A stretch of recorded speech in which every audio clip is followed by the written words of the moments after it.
അന്ന് കൃത്യമായി പറഞ്ഞാൽ നവംബർ 15, 2000 USA അഗസ്റ്റയിലാണ് ഈ ഒരു കഥ നടക്കുന്നത്. ഒരു ഈവനിങ് 7 മണിയൊക്കെ കഴിഞ്ഞിട്ടുണ്ടാവും. സമ്മറൊക്കെ കഴിഞ്ഞ് വിൻ്റർ ഇങ്ങനെ സ്റ്റാർട്ട് ചെയ്യുന്ന ഒരു സമയമായിരുന്നു അത്. നല്ല തണുത്ത കാറ്റൊക്കെ വീശുന്ന ശാന്തമായ ഒരു ഈവനിങ് ആയിരുന്നു അത്. എന്നാൽ ആ ഒരു സമയത്താണ് അവിടുത്തെ ഫയർ ഡിപ്പാർട്ട്മെൻറ്റിലോട്ട് ഒരു കോൾ വരുന്നത്. സിറ്റിയുടെ അവിടെ നിന്ന് കുറച്ച് മാറിയിട്ട് ഒരു സ്ഥലത്ത് ഒരു മൊബൈൽ ഹോമിന് തീ പിടിച്ചിട്ടുണ്ട് എന്നുള്ളൊരു ന്യൂസ് ആയിരുന്നു അത്. വിവരമറിഞ്ഞ ഫയർ ഫൈറ്റേഴ്സ് ഉടനെ തന്നെ ആ ഒരു സ്ഥലത്തോട്ട് പോവുകയായിരുന്നു. അപ്പോൾ ഈ ഒരു മൊബൈൽ ഹോം എന്ന് പറഞ്ഞു കഴിഞ്ഞിട്ടുണ്ടെങ്കിൽ എന്താണെന്ന് വെച്ച് കഴിഞ്ഞിട്ടുണ്ടെന്നുണ്ടെങ്കിൽ സാധാരണ ചക്രങ്ങളിലൊക്കെ തള്ളിക്കൊണ്ടു പോകുന്ന വീടുകളല്ലാന്നുണ്ടെങ്കിൽ എടുത്ത് മാറ്റാവുന്ന വീടുകളൊക്കെ അവിടെ കോമൺ ആയിട്ടുള്ളൊരു കാര്യമാണ്. സാധാരണ വലിയൊരു വീടിൻ്റെ പൈസ ഒന്നും വേണ്ടി വരില്ല.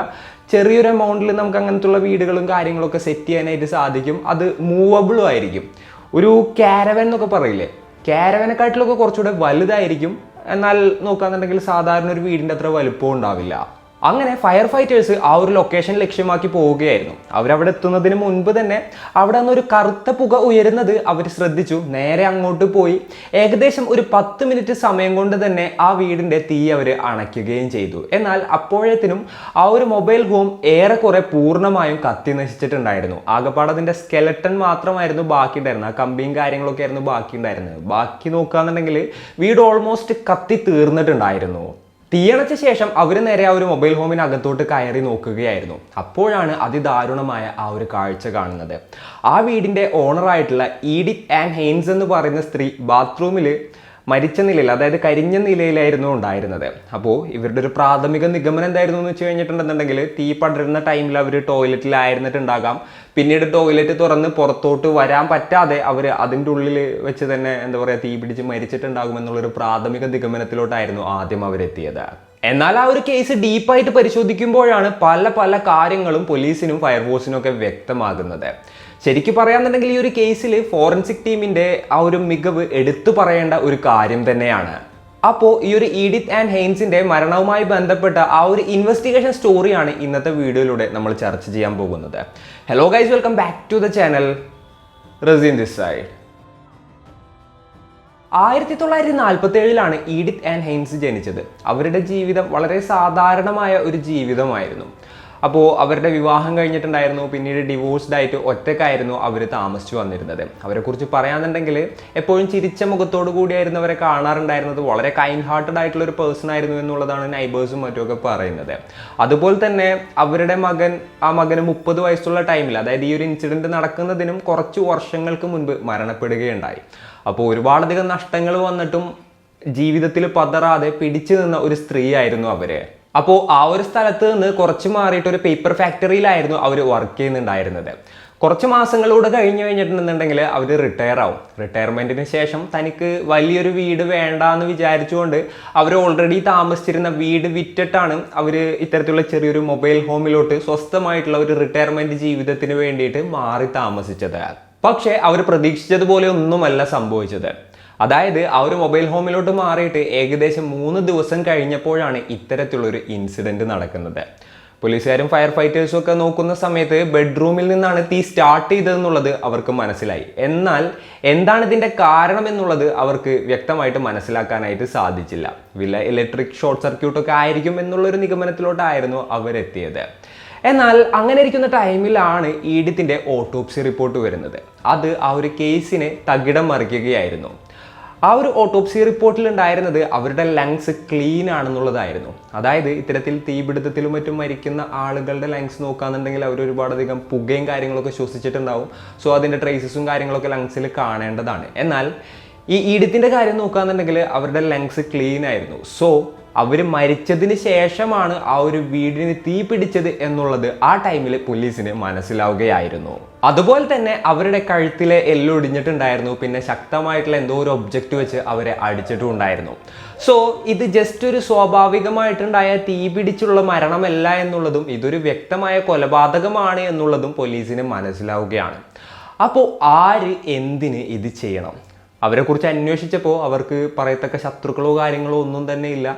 അതുപോലെ തന്നെ ഇത്രയും പ്രായമായിട്ടുള്ളൊരു സ്ത്രീയുമാണ്. സോ ഇവരെ എന്തിനു കൊല്ലണം, ആര് കൊല്ലണം എന്നുള്ളത് പോലീസിൻ്റെ മുന്നിൽ ഒരു ചോദ്യചിഹ്നമായി തന്നെ നിലനിൽക്കുകയായിരുന്നു. സോ ആ വീട്ടിൽ എവിടെ നിന്ന് എങ്ങനെയാണ് തീ പിടിച്ചതെന്ന് അറിയുന്നതിന് വേണ്ടിയിട്ട് ഈ ഒരു ഫയർ ഫീൽഡിലെ എക്സ്പേർട്ട് ആയിട്ടുള്ള മ്യൂക്ലെയിൻ എന്ന് പറയുന്ന ഉദ്യോഗസ്ഥനെ പോലീസുകാർ വിളിക്കുകയായിരുന്നു. അദ്ദേഹം ആ ഒരു വീട് മുഴുവൻ പരിശോധിച്ചു, പല ഡയഗ്രാംസും കാര്യങ്ങളൊക്കെ വരച്ചു. അതിനുശേഷം ഏതൊരു ഭാഗത്ത് നിന്നാണ് തീ ഉത്ഭവിച്ചത് എന്ന് അദ്ദേഹം മനസ്സിലാക്കുകയാണ്. അതുപോലെ തന്നെ അവിടെ നിന്നുള്ള വുഡിൻ്റെ അതേപോലെ തന്നെ കത്തിക്കരിഞ്ഞ പല സാധനങ്ങളുടെയും സാമ്പിളും കാര്യങ്ങളൊക്കെ അദ്ദേഹം കളക്ട് ചെയ്തു ലാബിലോട്ട് അയച്ചു. എന്തിനു വേണ്ടിയാണെന്ന് ചോദിച്ചു കഴിഞ്ഞിട്ടുണ്ടെങ്കിൽ എന്ത് യൂസ് ചെയ്തിട്ടാണ് ഇത് കത്തിച്ചതെന്ന് അറിയുന്നതിന് വേണ്ടിയിട്ടായിരുന്നു. പെട്രോളോ ഡീസലോ അല്ലാന്നുണ്ടെങ്കിൽ അതുപോലെ വേറെ എന്തെങ്കിലുമൊക്കെ ആണോ എന്ന് അറിയുന്നതിന് വേണ്ടിയിട്ടായിരുന്നു. അങ്ങനെ ലാബിൽ അയച്ച് അവർ അനാലിസിസ് ചെയ്തതിൽ അവർക്ക് മനസ്സിലാക്കാനായിട്ട് സാധിച്ചത് പെട്രോൾ ഒഴിച്ചാണ് ഇത്തരത്തിലുള്ളൊരു എന്താ പറയുക തീപിടുത്തവും കാര്യങ്ങളൊക്കെ ഉണ്ടാക്കിയത് എന്നുള്ള തരത്തിലായിരുന്നു. ഇനി ഇത് ആര് ചെയ്തു, എന്ത് ചെയ്തു എന്ന് അറിയണം. അങ്ങനെ പോലീസുകാർ ഈഡിത്തിനെ ജീവനോട് അവസാനമായിട്ട് കണ്ട ആളെ ട്രാക്ക് ചെയ്യാനായിട്ട് തുടങ്ങി. മേ ബി അയാൾക്ക് അറിയായിരിക്കാം, അല്ലാന്നുണ്ടെങ്കിൽ അയാൾ തന്നെ ആയിരിക്കാം ഇത്തരത്തിലൊരു കൃത്യം ചെയ്തത്. അങ്ങനെ പോലീസുകാർ അന്വേഷിച്ചപ്പോഴാണ് നൈബേഴ്സ് ഒരു കാര്യം പറഞ്ഞത്. ഈ ഒരു തീപിടുത്തം നടക്കുന്ന ആ ദിവസം ഒരു ഈവനിങ് 3 മണിയായപ്പോൾ ഒരു റെഡ് കളർ കാറ് ഇവരുടെ ആ ഒരു എന്താ പറയുക ആ വീടിൻ്റെ മുന്നിൽ പാർക്ക് ചെയ്തിട്ടുണ്ടായിരുന്നു. എന്നാൽ ഒരു 5 മണിക്ക് ശേഷം ആ ഒരു കാറിനെ അവിടെ കണ്ടില്ല. എന്നാൽ അതിനുശേഷം ഒരു 2 മണിക്കൂറൊക്കെ കഴിഞ്ഞപ്പോഴാണ് ഇത്തരത്തിലുള്ള തീപിടുത്തവും കാര്യങ്ങളൊക്കെ തുടങ്ങുന്നത്. അതാരുടെ കാറാണെന്ന് പോലീസുകാർ അന്വേഷിച്ചപ്പോൾ ഈ ഒരു ഈഡിത്ത് മരിക്കുന്നതിനും ഏകദേശം ഒരു 3-4 ദിവസങ്ങൾക്ക് മുൻപ് അവരുടെ വീട് വിറ്റിട്ടുണ്ടായിരുന്നല്ലോ. അവരുടെ തന്നെ ഒരു കോവർക്കറായിട്ടുള്ള മൈക്കിൾ എന്ന് പറയുന്ന ഒരാൾക്കായിരുന്നു ആ വീട് വിറ്റത്. അപ്പോൾ ആളുടെ വണ്ടിയായിരുന്നു അതെന്നുള്ളത് പോലീസുകാർ മനസ്സിലാക്കുകയാണ്. ഇനിയിപ്പോൾ മൈക്കിളാണോ ഈഡിത്തിനെ കൊന്നത് എന്നുള്ളത് പോലീസിനൊരു സംശയം ഉണ്ടായിരുന്നു. എന്നാൽ ആളുടെ വണ്ടി 5 മണിക്ക് ശേഷം അവിടെ കണ്ടിട്ടില്ല. അപ്പം മേ ബി അയാൾ വണ്ടി കുറച്ച് മാറ്റിയിട്ടിട്ട് പിന്നെ നടന്നു വന്നിട്ടായിരിക്കാം ഈ ഒരു വീട് കത്തിച്ചതും ആ ഒരു സ്ത്രീയെ കൊന്നതും എന്നുള്ള ഒരു ഐഡിയയും പോലീസിനുണ്ടായി. എന്തൊക്കെയാണെന്നുണ്ടെങ്കിലും മൈക്കിളിനെ കസ്റ്റഡിയിൽ എടുക്കാൻ തന്നെ പോലീസുകാർ തീരുമാനിക്കുകയാണ്. അങ്ങനെ ആളെ കസ്റ്റഡിയിലെടുത്ത് ക്വസ്റ്റ്യൻ ചെയ്തു. ചോദ്യം ചെയ്യലിൽ മൈക്കിൾ പറഞ്ഞത്, ഞാൻ ആ ഒരു സമയത്ത് അവിടെ ആ ഒരു ഏരിയയിൽ തന്നെ ഉണ്ടായിരുന്നില്ല, എനിക്കും അതിനും തമ്മിൽ യാതൊരു ബന്ധവുമില്ല എന്നുള്ളതായിരുന്നു. ആൾ പറയുന്നത് കറക്റ്റുമായിരുന്നു. കാരണം എന്താണെന്ന് വെച്ച് കഴിഞ്ഞിട്ടുണ്ടെന്നുണ്ടെങ്കിൽ ആളും ആളുടെ വൈഫും അവിടെ നിന്ന് ഏകദേശം 30 കിലോമീറ്റർ മാറിയിട്ടുള്ള ഒരു സ്ഥലത്ത് ഡിന്നർ കഴിച്ചുകൊണ്ടിരിക്കുകയായിരുന്നു. അത് ആ ഒരു ടൈമിൽ, അതായത് ഒരു 6:45 ടൈമിൽ. അതിനുശേഷം ഒരു 7 മണിയൊക്കെ ആയപ്പോൾ അവർ ഒരു സിനിമക്ക് കയറിയിട്ടുണ്ടായിരുന്നു. അത് കഴിഞ്ഞിട്ട് സിനിമ കഴിഞ്ഞ് ഇറങ്ങി അവർ നേരെ വീട്ടിലോട്ടാണ് വന്നത്. അതിൻ്റെ ബില്ലും കാര്യങ്ങളൊക്കെ അവരുടെ കയ്യിലുണ്ടായിരുന്നു. അതുപോലെ തന്നെ എന്താ പറയുക ആ റെസ്റ്റോറൻറ്റിലും അതേപോലെ ഒരു തിയേറ്ററിലൊക്കെ പോയി കഴിഞ്ഞിട്ട് പോലീസുകാരെ അന്വേഷിച്ചപ്പോൾ ഇവർ രണ്ടുപേരെയും കണ്ടതായിട്ടും പോലീസിന് മനസ്സിലാവുകയാണ്. അപ്പോൾ 100% ഈ ഒരു തീ പിടിക്കുന്ന ടൈമിൽ മൈക്കിളിൻ്റെ വൈഫും ആ ഒരു വീടിൻ്റെ അടുത്തെങ്ങും ഉണ്ടായിരുന്നിട്ടില്ല എന്നുള്ളത് പോലീസിന് 100% ഉറപ്പാവുകയാണ്. എന്നാൽ വേറെ ഒരു കണക്ഷൻ കിട്ടാത്തൊരു കാര്യം എന്തായിരുന്നു എന്ന് വെച്ച് കഴിഞ്ഞിട്ടുണ്ടെന്നുണ്ടെങ്കിൽ ഇവർ ഈ ഒരു സിനിമ കഴിഞ്ഞ് ഇറങ്ങുന്ന ടൈമിലാണ് മൈക്കിളിൻ്റെ വേറൊരു കോവർക്കർ വിളിക്കുന്നത്. അതായത് ഈഡിത്തിൻ്റെ വീടിന് തീ പിടിച്ചു എന്ന് പറഞ്ഞിട്ടായിരുന്നു ആൾ വിളിച്ചത്. ഈ ഒരു വാർത്ത കേട്ട ഉടനെ മൈക്കിൾ കരയുകയായിരുന്നു. എന്നാൽ ഈഡിത്തിൻ്റെ വീടിന് തീ പിടിച്ചു എന്ന് മാത്രമാണ് ആ ഒരു കോവർക്കർ പറഞ്ഞിട്ടുണ്ടായിരുന്നത്. അല്ലാതെ ഈഡിത്ത് മരിച്ചു എന്നുള്ളൊരു കാര്യം ആ സമയത്ത് ആൾ പറഞ്ഞിട്ടുണ്ടായിരുന്നില്ല. അതുകൊണ്ട് തന്നെ എന്തിന് അയാൾ കരയണം, അല്ലാന്നുണ്ടെങ്കിൽ ആ കരഞ്ഞ പോലെ വൈഫിൻ്റെ മുന്നിൽ അഭിനയിക്കണം എന്നുള്ളത് പോലീസിൻ്റെ മുന്നിൽ മറ്റൊരു ചോദ്യചിഹ്നമായി നിലകൊള്ളുകയായിരുന്നു. എന്നാൽ തെളിവുകളും മറ്റൊക്കെ നോക്കുമ്പോൾ ആളവിടെ ഇല്ല. അങ്ങനെ ഇരിക്കുന്ന ടൈമിലാണ് ഫയർ എക്സ്പേർട്ട് ആയിട്ടുള്ള ഫോറൻസിക് ഉദ്യോഗസ്ഥൻ ഉണ്ടല്ലോ മ്യൂക്ലെയിൻ, അദ്ദേഹത്തിൻ്റെ ഒരു കണ്ടെത്തൽ വരുന്നത്. അതായത് ഡിലേ ഇഗ്നിഷൻ ഡിവൈസ് യൂസ് ചെയ്തിട്ടായിരുന്നു അവിടുത്തെ തീപിടുത്തം സ്റ്റാർട്ടാക്കിയത്. അതെന്താ സംഭവം എന്ന് വെച്ച് കഴിഞ്ഞിട്ടുണ്ടെന്നുണ്ടെങ്കിൽ ഇപ്പോൾ എവിടെയെങ്കിലും തീ പിടിപ്പിക്കണം എന്ന് വിചാരിച്ച് കഴിഞ്ഞിട്ടുണ്ടെന്നുണ്ടെങ്കിൽ അത് സെറ്റ് ചെയ്ത് വെക്കാൻ പറ്റും. അത് ഈ ഒരു തീ പിടിപ്പിക്കാൻ ഉദ്ദേശിച്ച ആൾ വിചാരിക്കുന്ന ടൈമിലായിരിക്കും അവിടെ എന്താ പറയുക കത്തൽ ഇഗ്നിഷനും കാര്യങ്ങളൊക്കെ നടക്കുക. സോ അത്തരത്തിലുള്ളൊരു ഡിവൈസ് യൂസ് ചെയ്തിട്ടാണ് ആ ഒരു വീട്ടിൽ തീ പിടിച്ചത് എന്നുള്ളത് ഇദ്ദേഹം കണ്ടെത്തുകയാണ്. അതിനായിട്ട് യൂസ് ചെയ്തിട്ടുള്ള ഫ്യൂസ് വയറിൻ്റെയും മറ്റും സാമ്പിൾസും അദ്ദേഹത്തിന് ആ ഒരു സ്ഥലത്ത് നിന്ന് ലഭിക്കുകയാണ് ഉണ്ടായത്. സോ ഈ ഒരു കില്ലർ ആ ഒരു സമയത്ത് ഈ വീടിന് തീ വെച്ചിട്ടുണ്ടായിരുന്നില്ല. ആളവിടെ നിന്ന് പോയിട്ട് ഈ ഒരു സംഭവം ആൾ ഓൾറെഡി പ്ലാൻ ചെയ്ത് അവിടെ വെച്ചിട്ടുണ്ടായിരുന്നു. അതിനുശേഷം ആൾ ഉദ്ദേശിച്ച ടൈമിലാണ് ആ വീട് കത്തിയത് എന്നുള്ളത് പോലീസുകാർക്ക് മനസ്സിലാവുകയാണ്. സോ മൈക്കിളാണ് ഇത്തരത്തിലുള്ളൊരു കാര്യം ചെയ്തതെന്നുണ്ടെങ്കിൽ ആൾ കൊലപാതകം നടത്തിയതിന് ശേഷം ആ ഡിവൈസ് അവിടെ സെറ്റ് ചെയ്ത് വെച്ചിട്ട് പിന്നെ തെളിവുകൾ ഉണ്ടാക്കുന്നതിന് വേണ്ടിയിട്ട് അന്നത്തെ ദിവസം തന്നെ വൈഫിനെയും കൂട്ടിയിട്ട് 30 കിലോമീറ്റർ മാറിയിട്ടുള്ള സ്ഥലത്ത് ഫുഡ് കഴിക്കാനായിട്ട് പോയിട്ടുണ്ടാക്കും. ആ സെയിം ടൈമിലായിരിക്കും അവിടെ കത്തൽ നടന്നിട്ടുണ്ടാവുക. അതിനുശേഷം ഒന്നും അറിയാത്തതുപോലെ ആൾ തിയേറ്ററിലും പോയിട്ടുണ്ടാവും. പിന്നീട് തിരിച്ച് പുറത്തിറങ്ങുന്ന ടൈമിൽ ഓൾറെഡി ഇടിത്ത് മരിച്ചു എന്ന് ആൾക്ക് അറിയാലോ. സോ അതുകൊണ്ടായിരിക്കാം ആൾ കരഞ്ഞതുപോലെ അഭിനയിച്ചിട്ടുണ്ടാവുക. പിന്നെ പോലീസുകാർ ശ്രദ്ധിച്ച മറ്റൊരു കാര്യം എന്തായിരുന്നു എന്ന് വെച്ച് കഴിഞ്ഞിട്ടുണ്ടെങ്കിൽ, ഇയാൾ ഈ ഹോട്ടലിലത്തെ ബില്ലൊന്നും കളഞ്ഞിട്ടുണ്ടായിരുന്നില്ല. അതുപോലെ തന്നെ എന്താ പറയുക, തിയേറ്ററിലത്തെ സിനിമ ടിക്കറ്റും കാര്യങ്ങളൊക്കെ ആൾ സൂക്ഷിച്ചു വെച്ചിട്ടുണ്ടായിരുന്നു. ഇതൊരു തെളിവായിട്ട് ആൾക്ക് യൂസ് ചെയ്യാമെന്ന് ചിന്തിച്ചുകൊണ്ടായിരിക്കാം ആൾ ഇത്തരത്തിലുള്ള കാര്യങ്ങളെല്ലാം തന്നെ എടുത്തു വെച്ചിട്ടുണ്ടാവുക. സാധാരണഗതിയിൽ നോക്കുകയാണെന്നുണ്ടെങ്കിൽ ഇങ്ങനെ ഹോട്ടൽ ബിൽസും അതുപോലെ തന്നെ തിയേറ്ററിലത്തെ ടിക്കറ്റും ഒക്കെ ആളുകൾ ഇങ്ങനെ സൂക്ഷിച്ച് വെക്കാറില്ല. ചില ആളുകൾക്ക് അത് സൂക്ഷിച്ച് വെക്കുന്ന ശീലമുണ്ട്, എല്ലാ ബില്ലുകളും. അല്ലാതെ സാധാരണഗതിയിൽ നമ്മൾ ജനറലായിട്ട് നോക്കുകയാണെന്നുണ്ടെങ്കിൽ ആളുകൾ അതങ്ങനെ സൂക്ഷിച്ച് വെക്കാറില്ല. ഇതൊക്കെ തന്നെ പോലീസിൻ്റെ ഉള്ളിൽ സംശയങ്ങൾ ഉണ്ടാക്കുകയാണ്. അങ്ങനെ പോലീസുകാർ മൈക്കിളിനെ കുറിച്ച് കൂടുതലായിട്ട് അന്വേഷിക്കുകയാണ്. അപ്പോഴാണ് ആളുടെ എക്സ് വൈഫിനെ കുറിച്ച് പോലീസുകാർ അറിയുന്നതും അവരെ ക്വസ്റ്റ്യൻ ചെയ്യുന്നതും. അവരെ ക്വസ്റ്റ്യൻ ചെയ്തപ്പോഴാണ് ഒരുപാടധികം കാര്യങ്ങൾ പോലീസിന് മനസ്സിലാകുന്നത്.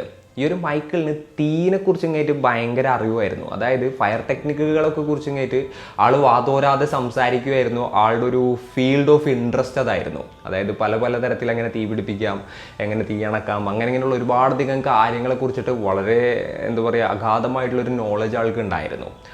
അപ്പോൾ വേറൊരു കാര്യം കൂടെയും ആളുടെ എക്സ് വൈഫ് പറഞ്ഞെന്താണെന്ന് വെച്ച് കഴിഞ്ഞിട്ടുണ്ടെന്നുണ്ടെങ്കിൽ, ഒരു ദിവസം ഇയാൾ വിളിച്ച് പറയാണ്, നീ നിൻ്റെ സ്വന്തം വീട്ടിൽ പോയി നിന്നോ, പോകുമ്പോൾ നമ്മളുടെ ഡോഗിനെയും കൊണ്ടുപോകുമെന്ന് പറഞ്ഞിട്ടുണ്ടായിരുന്നു. അന്നത്തെ ദിവസം ആൾ വീട്ടിലോട്ട് വരില്ല എന്നുള്ള കാര്യം പറഞ്ഞിട്ടുണ്ടായിരുന്നു.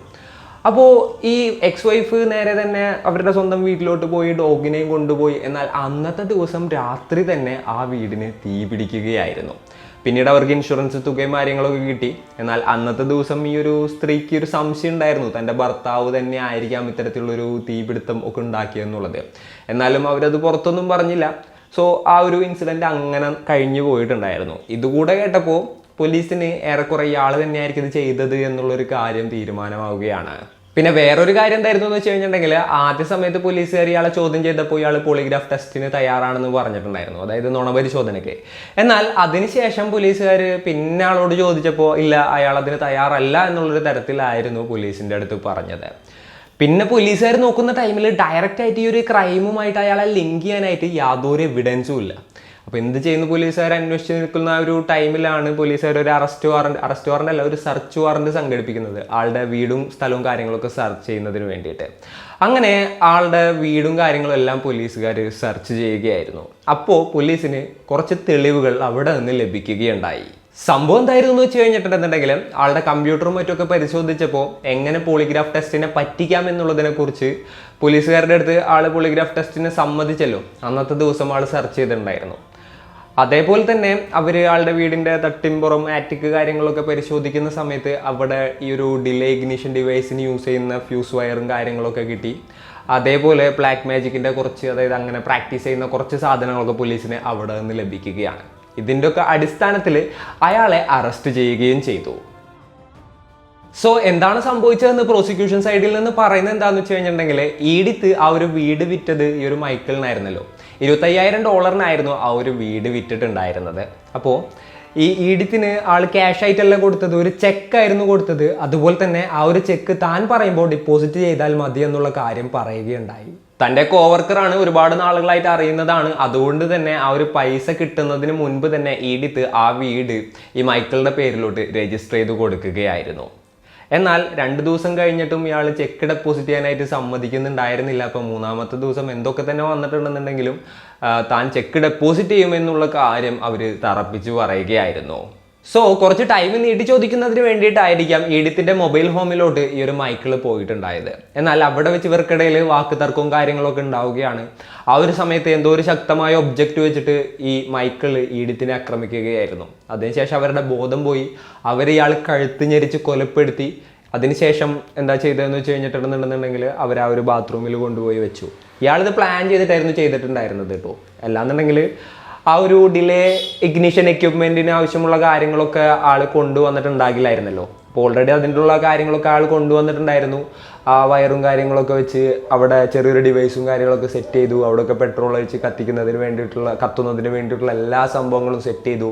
അതിനുശേഷം ഒന്നും അറിയാത്തതുപോലെ അവിടെ നിന്ന് തൻ്റെ വണ്ടി എടുത്ത് പോവുകയും ചെയ്തു.